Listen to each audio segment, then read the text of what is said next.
那沙劳越现在呢，给沙劳越的子民免费的教育，但是可能也有一些朋友他们会有这样的疑问啊，德婉，就是钱从哪里来？钱从州政府抽的这个我们讲石油的税那边拿，我们稍微不再依靠纯粹把我们的油啊、natural gas 啊，或者是我们的木材，就直接的就export 出去了，就是把自己的这个原料留在沙劳越，然后再加工，然后再增加另外一个收入。那我们instead of 跟银行借钱，我们自己的沙劳越银行跟自己借钱，然后自己还 interest 给自己，那个钱是拿来这样子用，所以它就能够发展的很快，用自己的钱去发展，所以资金就会流动了。对，它资金就会流动。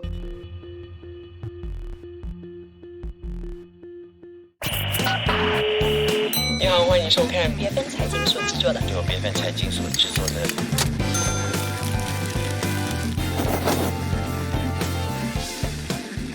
嗨，你好，我是能杰。这时候你在收看以及收听的是由 BFM 财经所制作的自由时事。那么今天呢，在我们的节目一开始呢，记得要订阅、按赞、开启小铃铛，就可以看到我们所有最新的影片啊。那如果对于我们今天所讨论的话题，你也觉得非常有感觉的话呢，也可以在下面来留言，跟我们一起来进行互动的。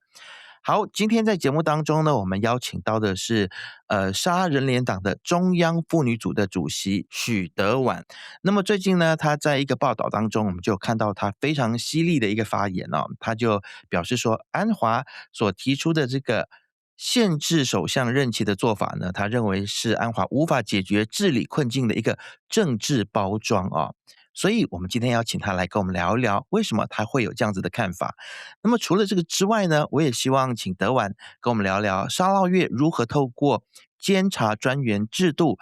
以及争取宪法权益呢，以实际的行政执行力来对比联邦改革的方向啊。那当然，今天我们也不会放过德婉啊，让他来讲讲关于沙劳越在各项的发展当中的一些成果。因为最近我们在西马半岛，我们真的是不时的就看到沙劳越传来捷报，有各式各样的这种的经济的果实已经发展的计划呢，都在如火如荼的进行当中啊。那对比我们在西马半岛成天看到的很多的政治恶斗，还有种族宗教的议题呢，沙劳越是不是现在正在走一条很不一样的路呢？我们先来欢迎沙人联党 SUPP 中央妇女组的主席许德婉。德婉，欢迎你再次回到我们的节目当中。谢谢你 ，Thank you，各位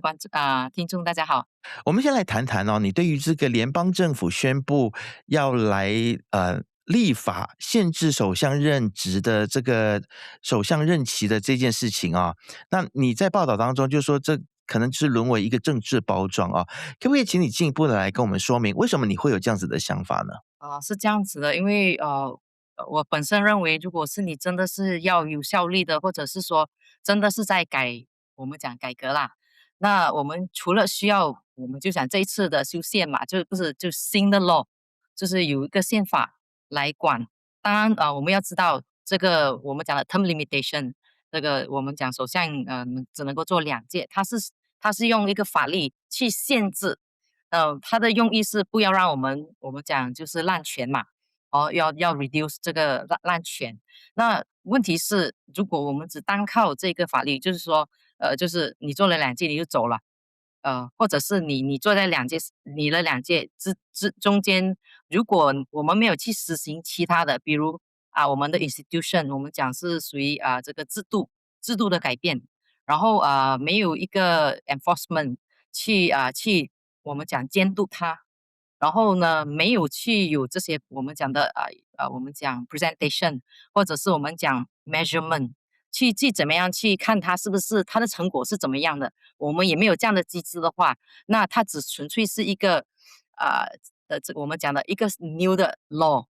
那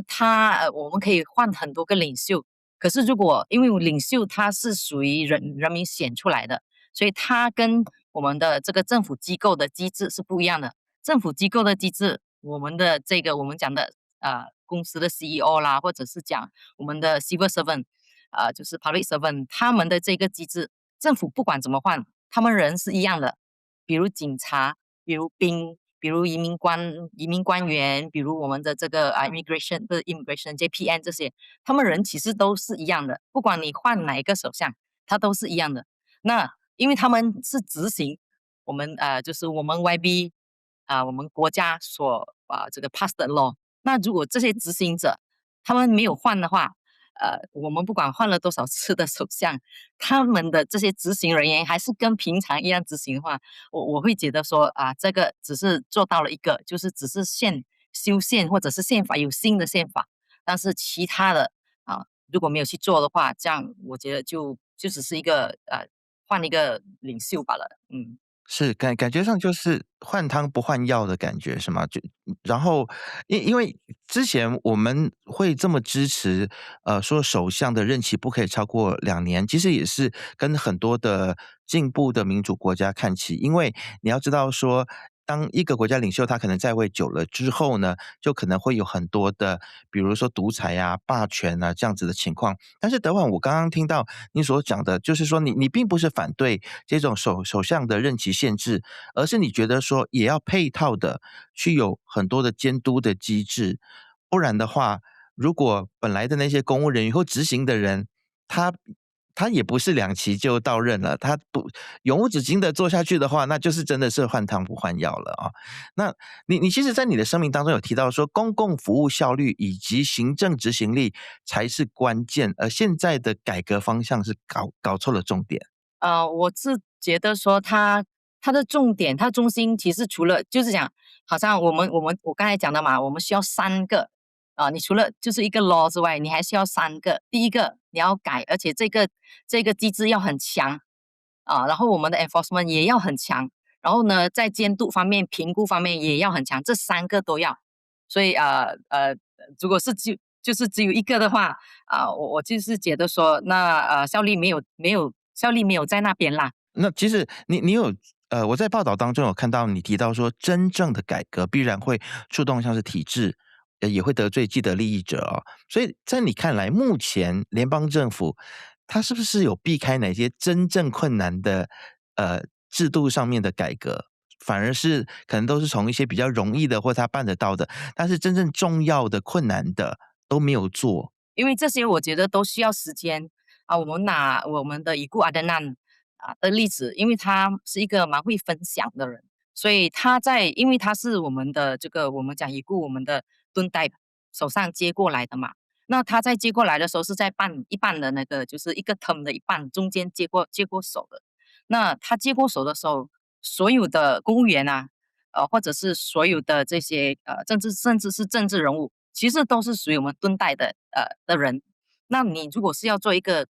改变，你要设完你的 term，那个 term 的人可能都不是你自己觉得会能够说执行你心里想要做的政策的人，所以你要等到第2个 term，你可能可以在一些政府部门当时候你一定第1个 term 你只能够了解这整个 system 怎么跑，到了你第2个 term 你可能可以换人，或者是你可以实行一些 law，到了第3个 term，这些政府机制的人可能才会真正明白你要实行的这个政策是什么，才能够再实行。所以在改变或者是我们讲改革方面历史告诉我们真的是需要一点时间我再举一个中国的习近平嘛，习近平用20年时间他在差不多第15年开始，那些我们讲的中国以前贫困的他才开始慢慢的走出这个贫困的这个环境。所以习近平用了20年时间，然后我们再看李光耀执政31年，那在他20多年的时候，新加坡才 achieve 我们讲是developed states 的 income level。所以真正要改变，因为我们讲整个机制是一个很大的团体，整个公务员机制是一个很大的团体，那你要从头改到尾，你要让整个 culture 去改变，它需要很长的一段时间。它不是今天我换了一个首相，他们这些人的心理或者他们的 SOP 就会改。那德婉，你觉得现在目前在我们马来西亚有哪一些是当务之急，有哪一些是优先顺序应该要赶快先处理的一些具体的行政上面的弊端呢？我不知道说我哪一个才是最重要的可是我刚才想的那3个东西，它当然你有个 law， 你 pass 了这个 law， 它能够让你更 efficient 的去做，它是一个好事然后接下来的呢，政府机构因为毕竟 lawmaker 真的是投票以人民来投票的，他是会走掉的，所以在这个，因为我相信英国家另外一个州，可能他面对的也会不一样，所以我不能够 pinpoint 说你这个一定要先做，那个要先做。当然容易的话是要去做啦，容易的都不做的话呢，就真的是没有办法了。所以容易的我们讲 low hanging fruit 一定要去做。接下来的呢像沙捞越我们就用ombudsman law。ombudsman law 它是这样子的，它这个 law 不是政府公务员，所以他没有他们不需要跟他的这个他们就是讲我们的 leaders 去他们不是 under government 的薪水，也不是拿政府的薪水，所以他没有我不需要听你的，因为你不是我的老板。所以这个 ombudsman law 它的好处是这样子。然后呢，所有的平民百姓在这个 ombudsman law 里面，除了说你知道可能我们有官员贪污，或者其实是一些工作效率不好，你都能够 report 去这个 ombudsman law。甚至连这种 government link company， 比如水务局电信局这些属于这种 government link company， 他们的效率不好的，你都可以去投诉。所以在一个公务员或者是一些我们讲 government link 的这些public 的人，他做事的时候，他会知道说，如果我做不好，我是随时都会被投诉的这样子。所以这个他就 cover 全部，不会说是哪一个部门，它是 cover 整个政府的机构，整个 government link company然后那些 statutory body 都 cover， 只要有人投诉你，你就会被调查。那这种是一种无形中的压力，可是它盖完全部，它不需要说只有这个 department 先改，或者那个 department 先改，就一个 law 改完它。所以这个就是也是 law 我们不是说说 law 就不好，所以有 law 也是好的，只是说这个 law 是由执行，它不是只有时间性的，它是长久的，就是而且它没有它不是 government， 它没有被我们政府，就是它不是 government link 啦，不是 civil servant 啦，所以它不怕被开除。是，所以你刚才讲的这个 ombudsman 呢，中文如果翻译的话就是监察专员制度嘛。你可不可以跟我们分享说，这个监察制度它其实有让你们看到一个怎么样子的成效吗？因为其实我们可能在西马半岛这边，我们看到就是沙捞越最近发展的很快，进步的很快然后我们也很少有听到说什么贪污腐败的事情当然。我相信现在在西马半岛这边最多人讨论的就是关于这个打贪官或者是抓贪污腐败，很多的时候它成为了一种的政治报复或者是它会被政治力介入，那有贪腐的人可能最后被 DNA 或者是 NFA 等等所以它可能也不是，它可能还是被某一些掌权的人就是可以给左右跟操弄的。那你所说的这个 ombudsman law，他是不是也会面对这样子的政治压力的左右呢？这个 ombudsman law 他们的 report 只有他们就是在 Dewan Undangan， 就是我们的议会。那我们的议会一定要有反对，不是说一定要有啦，通常都是有一个反对党跟一个执政党嘛。所以他的 reporting 的，就讲他要 report 的 agency 就是这个整个 Dewan Undangan。那么 Dewan Undangan 呢有80多个，我们沙捞越是有80多个人啦。那马来西亚我们国会的话是200多个嘛。那他要就是说他也，当然我们没有在里面，我们也没有讲说那个制度一定是完美的就像我们讲的，我们甚至是我们的 MACC， 它到底完美吗？我们在这今时今日，我们也不能够说完全能够评估它它的 result 到底到了什么阶段，我们有一个评估的。所以在这里它的 result 是 based on 我们就讲它用 KPI 来评估，那它到底有没有受到压力呢？那就要看它的 KPI 如何。它到最后的时候，就是我们的 case 有没有 reduce， 我们的 complaint 有没有 reduce。那从数据上去看它的效率好不好，而不是纯粹的说它没有效力，或者是说它有效力，而是它要 report， 它要用 KPI 来 report， 它也有那些 ESG 的 report， 它都要遵守这个。所以不只是 ombudsman law， 他做完他的任务之外，他还要 report on 他的 KPI。所以它这个是两个一起实行的然后它 reporting 的 body 不是就是只有我们讲人民，它还有 report to 我们的 Dewan Undangan，它是整个这样子的，所以我们是用数据去 measure 它到底有没有跌，到底是有 improve 还是有跌就是还是一样啦，就讲没有改变。等会其实我听到这个，就让我有一个感想，就是现在当我们在讨论关于一个政府的效能的时候呢，都在聊的是贪污，很像只要我们解决了贪污的问题呢，这个政府就会非常的执行力就会非常的强。但是事实上不是这样子的，你必须要有很多的 KPI 的考核，你必须要有一个投诉的管道跟机制，以及激励。甚至是激励的一些的方式让公务员能够更好的去表现所以它其实是有很多很多的层面的。那我们看到沙捞越在很多的方面从不同的角度去入手但是很可惜的，我们现在可能在新马半岛这边，我们一直听到的就是一直把政府的效能只是跟贪污作为一个挂钩，这个也是值得我们思考的那沙捞越的发展，现在我觉得是大家有目共睹的。那德婉，今天你来到节目当中我想请你也跟我们聊一聊，就是现在沙捞越在很多的这个长期的发展的一些议程，包括我们最近看到了 Air Borneo 已经开始运作了，然后我们也看到说在教育方面呢，沙捞越政府呢也是承认独中统考的，以及等等最近的这些最新的发展，可不可以来包括了像是沙捞越政府正在像是这个氢能经济上面的一些发展路径可不可以请你来跟我们整体先概括，就是最近沙捞越其实它正在第一个为什么会如此积极的发展，第二就是说现在发展到一个怎么样子的阶段，然后我们可以看到期许未来我们可以看到一个怎么样的沙捞越。可能从我们讲我们经济，我们可以说2018年嘛，我们就是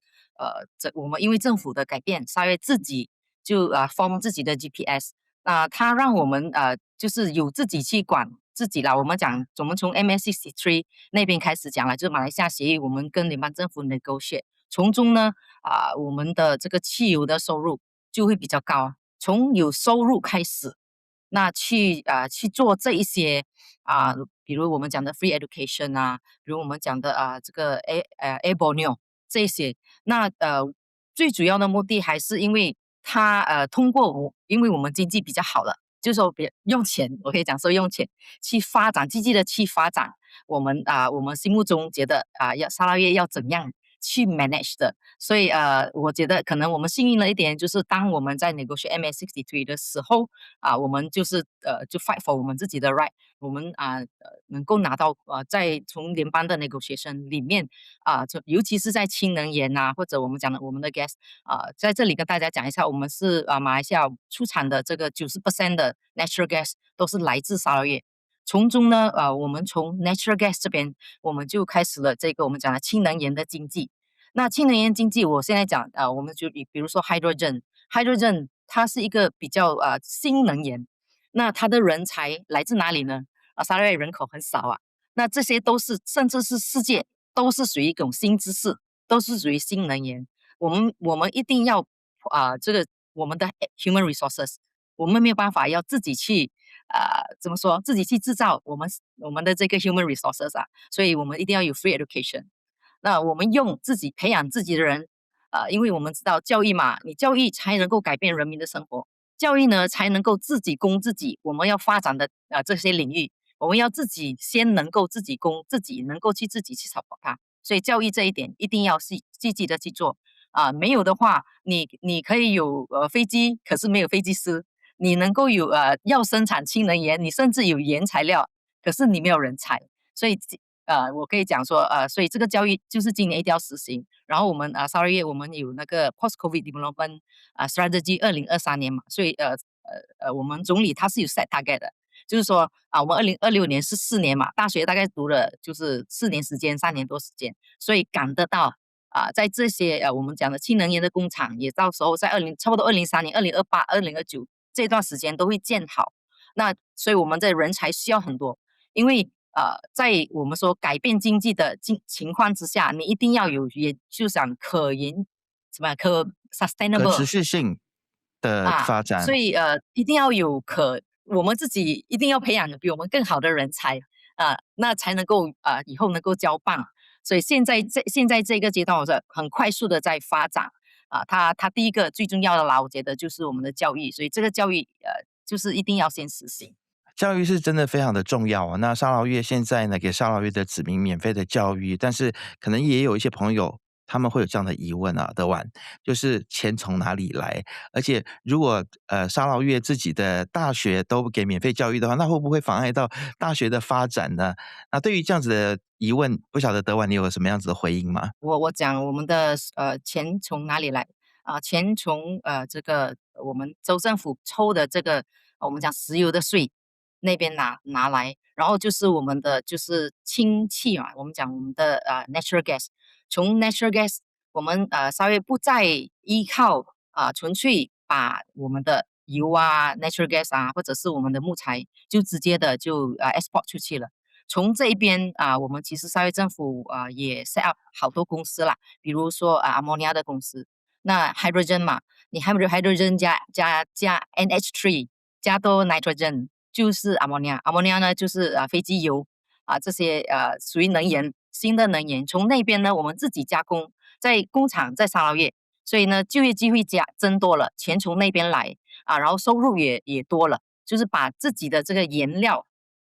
留在沙劳越，然后再加工，然后再增加另外一个收入，加工的这个产品价钱会比较高，所以收入就会比较高那个是一个。那钱还从哪里来？钱就是从就很多 diversifying， 还有比如说我们自己在快速的发展，那我们instead of 跟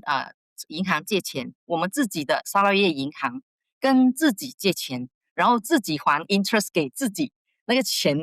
是拿来这样子用，所以他就能够发展的很快，用自己的钱去发展，可是跟自己借钱的时候还自己那个我们讲 interest， 所以所以资金就会流动了。对，它资金就会流动，所以钱从那边来，然后制造一些就是新的就业机会，比如说 Abonio 也带动了经济就是说不只是让人民有更多选择，它其实就业机会就多了我们有自己的 stewardess， 我们有自己的这个 food provider 这些东西，所以这未来的发展它都是一个整个我们讲的 economy cycle， 所以整个其实就是钱从哪里来。那其他的大学可能会面对，我们也有讨论过，就是其他的私立大学，或者甚至是我们讲的政府的，比如我们的 Unimas University Malaysia 是属于政府大学，他们会不会受影响？我们从现在我们是刚刚开始2026年的这个 free education 嘛，当然会有一些会选择还是一样，他们很相信本地的，就不是本地的，就是说我们的政府的大学，他们还是会去的那些有些比如说他们要去中国求学台湾这种这些学生，他们还是会继续去的然后我们自己沙拉越的呢，我们有的像Curtin University、Swinburne University、ICATS、UTS 这四个都是属于沙拉越自己的大学。那Curtin跟这个 Swinburne 它是属于一半，不是属于一半啦，70% Sarawak Government on 30% 是Curtin跟 Swinburne 这个 Australia 的。为什么要维持30% 呢？就是因为要让他们还是继续的去 manage 这个大学沙捞越政府不管你们怎么样去 manage， 你们还是要你们的 university ranking 还是要的，你们的这个你们 hire 的 professor 还是要有 quality 的，所以他是用这个方式，没有总之就是整个收购成为沙捞越自己的大学，他还是把 management 还是把这个 academic 就是说给这些大学自己去管。所以在这一个方面我相信我们这个像 Curtin 像这些ICATS 这些，他们还是自由的只是说学费沙捞政府给你收了多少学费，他用同样的一个学生，比如说 engineering 一年可能要3万块到4万块，你收一个我就给你一个的那个学费，他是这样子的方式去 manage 这个 free education。是，另外一方面呢，其实在这个社会安全网的部分呢，我相信可能我们在西马的朋友也蛮羡慕沙劳越的，就是因为您有提到说这个长者的医疗福利啦等等的这些政策呢，它其实是可以落实到包括是城乡的发展，还有缩小贫富差距的，对吗？可不可以来跟我们也聊聊这个部分呢？其实现在我们的这个就讲我们的 ruler 的这个 Celcom Tower，也就是其实这一个方面呢，联邦政府是有津贴的，就是你即使因为是这样子的，如果你 rely on Celcom 啦，或者是Digi这些，他们是属于私人的机构嘛，那我们的乡村可能只有50家人，在离城市很远，在你要建这个 Celcom Tower 的话，你中间可能都是森林，它是没有人的。你建到乡区的时候呢，你的 investment 真的是没有啊。那50家可能一半能还得起这个服务。另外一点，你的 cost 从城市建到乡区，你那个 cost 永远都没有机会 recover。所以联邦政府有资助我们建 Celcom Tower，然后沙拉越政府自己也总是就是出超过一半的这个费用来建这个 Celcom Tower，让这些乡村地带的人有 access to 这个我们讲internet。从这个开始，我们所有沙拉越的这个就我们讲的 IGPS 我们讲的这个 SKAS， 或者是老人这个 Senior Citizen Health Benefit， 它都是 online 的，就放在那个我们讲的 SPay Global， 就跟那个 Pay and Go 一样的啦，就把它放在这个电子钱包里面。那它的好处是什么呢？就是去到很乡村的地方的话，它可能就只有一间 private clinic， 连政府医院都没有。可是他用他的这个 digital 的这个电子钱包，他可以去这个 private clinic 看医生，然后我们每一年给我们的长者一年500块的 credit，你每次去看那500块就会扣，他不是给你现金，他是给你 credit，医生就会扣从那500块里面把它扣出来。那我们是希望说我们年长者，尤其是在乡村的地方，他们也学习，因为为了要拿到这个福利，去学习用我们讲的是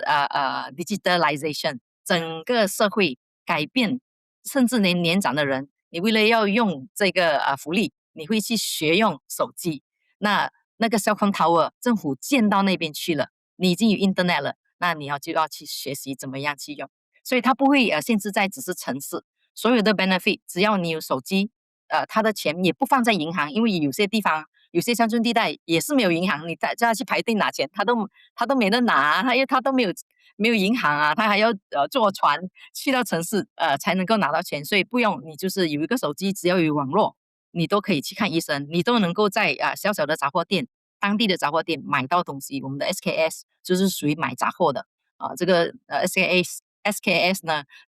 是200块、500块跟250块。based on 我们这个income 啦来给的，那个是属于实物的，所以都是我们就是所有的这些都是用我们的就是讲 e-wallet 来还所以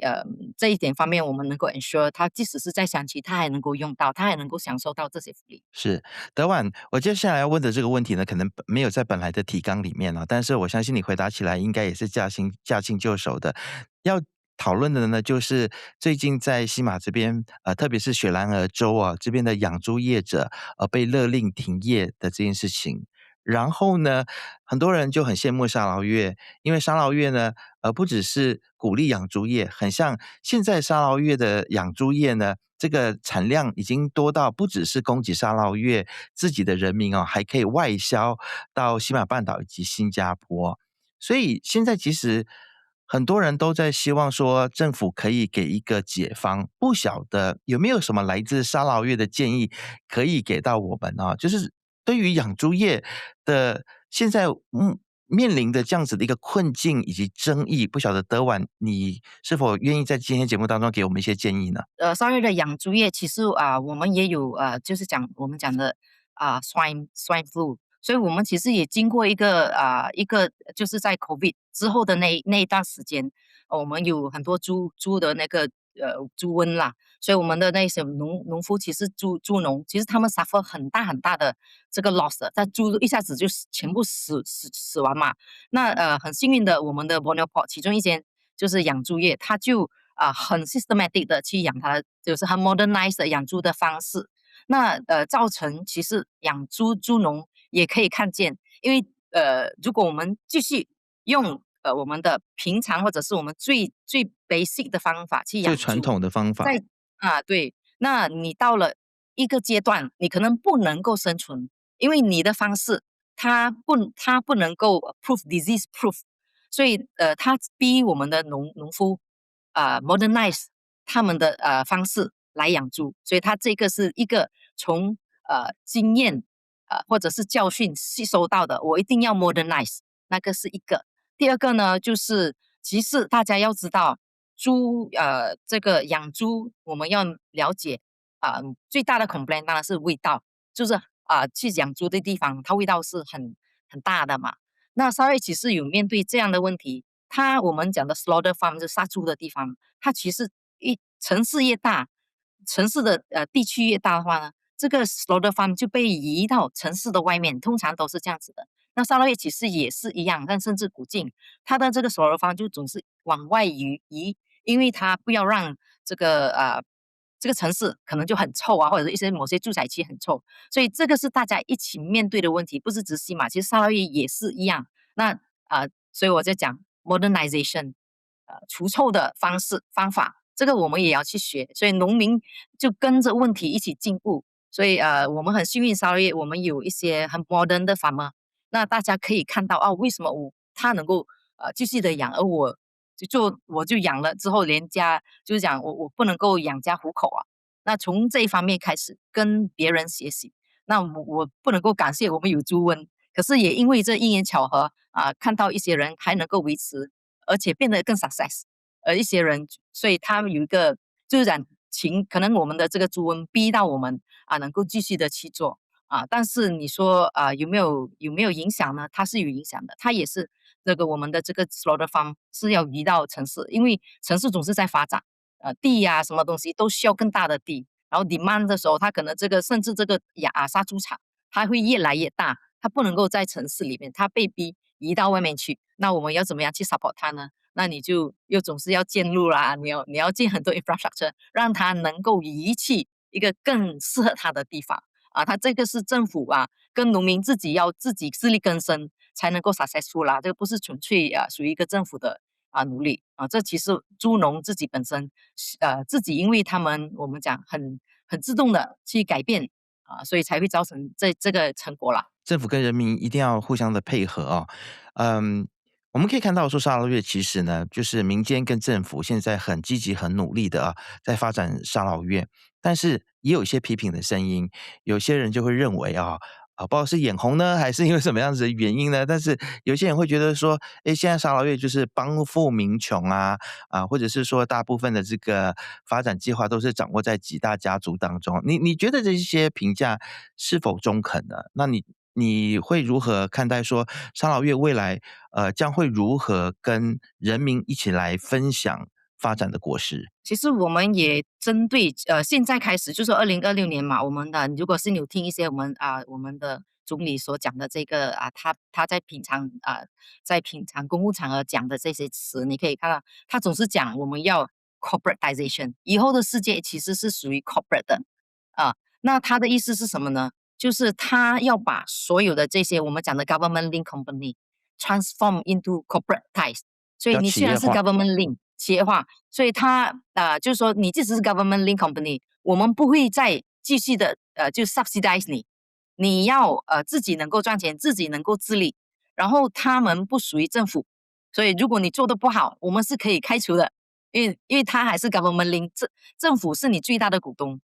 可是你不能够用政府的这个机制来跑，你们的这个做工的人都不是政府公务员他用 corporatization 的方式去私营化这个government link company， 比如我们的这个Sarawak Energy， 我们的 Petros， 我们的Waterboard， 这些都是属于 government link company， 它都是用这个私人机构的方式去逼他们就是更 efficient那个是一个。那还有呢，就是当然我不是很清楚这一点，因为我工作范围可能没有到去 tender 什么这些，所以我不是很知道说到底有没有这样子的东西。可是，在沙越自己本身，因为我们有就是我们如果你看到的桥啦，我们很多河流嘛，所以我们建桥我们其实有15个大桥，甚至我们的巴当鲁巴其实是今年会完成，它是将会成为马来西亚最长的一个这个 river crossing，所以它的整个架构它的整个机制甚至 hydrogen， 我们沙捞越需要的这个 construction company 啊，都不是沙捞越人自己能够承担的，它的这个危险性，它的 risk 都不是沙捞越一些construction company 能够能有经验能够做到的。所以他其实沙捞越的人也是有就是 complain 讲说为什么可能尤其是中国公司这么多中国公司在建我们沙捞越的基本设施那么沙捞越政府是怎么样去ensure 说就业机会还有在人民身上呢？他就是这个外国公司，他还要有一半的人工是一定要沙捞越人的，他是以这种方式去 make sure我们的人是有就业机会的。这个然后从中呢，他一定要有我们讲的 knowledge transfer， 就讲他们建的同时，他要教你怎么去做，所以我们自己的这些 contractor 才能够自己在进步，才有这样的机会。因为这些其实在沙捞越很大的这个 projects 我们都不能够，其实你说本地人或者是说哪一家人受益我反而会觉得说这些可能都不能够，是因为他们没有这样的能力，目前为止没有这样的能力去建这么大的桥，去做 hydrogen project， 它还是需要一些日本公司韩国公司中国公司在做着。所以in terms of that 我是会觉得说它其实在帮助我们发展至于谁受益谁不受益，我自己本身不是很了解，我只知道说政府 mandate 他们一定要有50%最少50% 的人工跟这些high skill workers 要是沙捞越人这样子。了解。好，今天非常谢谢德婉愿意再次来到我们节目当中跟我们分享了这么多那德婉我在这个新闻报道当中呢，其实看到你对于现在的这个时事的一些的评论觉得非常的到位，而且今天非常谢谢你的另外一个原因，就是因为你把沙捞越的发展的模式跟我们做一个非常详尽的分享，也让我们可以去思考说这样子的模式其实是不是也是西马半岛可以来做参考的，我们是不是还是依然要陷入在很多只是表面的改革，或者是说只是陷入在常常很多的政治的博弈当中，而忘记我们的发展了呢？看看沙捞越的发展，我相信西马的朋友可能自己也都会有所感慨再次谢谢德婉来到我们节目当中，希望很快可以再一次的邀请你来，谢谢你。谢谢 ，Thank you。好，不晓得大家对于今天的节目有什么样子的看法呢？都可以在下面留言来跟我们进行互动，记得要订阅、按赞、开启小铃铛，就会看到我们所有最新的影片。我们下次见。你好，欢迎收看BFM 财经所制作的由BFM财经所制作的